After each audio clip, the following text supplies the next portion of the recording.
حضور علیہ السلام کا یہ فرمان صحیح مسلم میں بھی موجود ہے اور ترمذی میں بھی میرے آقا علیہ السلام کا یہ ارشاد موجود ہے. حضرت ابو ہریرہ رضی اللہ تعالیٰ عنہ اس کے راوی ہیں.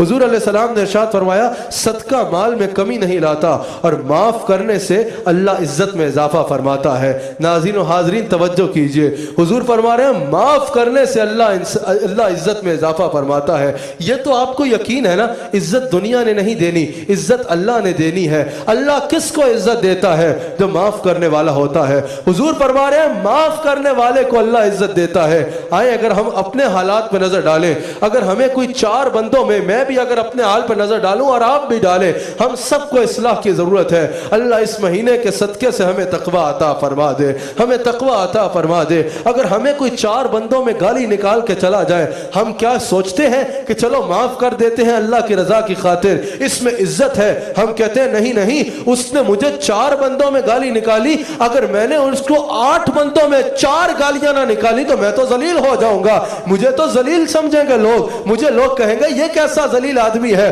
وہ اس کو گالی نکال گیا اور اس نے جواب بھی نہیں دیا. ہم کہتے ہیں کہ اگر ہم نے اس کو 4 بندوں میں 4 گالیاں نہ نکالی تو ہم تو ذلیل ہو جائیں گے. جب گالیاں نکال لی تو لوگ بولیں گے ہاں دیکھو نا یہ عزت والا ہے, گالی کا جواب 4 گالیوں سے دیا. اگر ہم کھڑے ہوں اور کوئی ہمارے منہ پہ چپیڑ مار کے چلا جائے, تھپڑ مار کے چلا جائے, ہم کہتے ہیں نہیں, جتنے بندوں نے اس نے مجھے تھپڑ مارا, اگر اس سے زیادہ بندوں میں نے اس کو 2 واپس نہ لگائی میں تو ذلیل ہو جاؤں گا. لوگ کہیں گے اس میں تو عزت ہی نہیں ہے, تھپڑ کھا کے خاموش کھڑا رہا, تھپڑ کھا کے جو ہے اس نے جواب نہیں دیا. اگر ہم کہتے ہیں ہم اس کو واپس 2 لگائیں گے تو اس میں عزت ہوگی, اس میں عزت ہو گئی. مصطفیٰ فرماتے ہیں اس میں عزت نہیں ہے, تو اللہ کی رضا کی خاطر معاف کر کے دیکھ, تو اللہ کی رضا کی خاطر معاف کرنا سیکھ, اللہ تیری عزت عطا فرما دے گا, اللہ کریم تجھے عزت عطا فرمائے گا. ہاں ہم معاف کر دیتے ہیں لیکن اپنے سے بڑا منصب والا گالی نکال جائے اس سے بدلہ نہیں لیں گے, اپنے سے بڑے منصب والا تھپڑ لگا جائے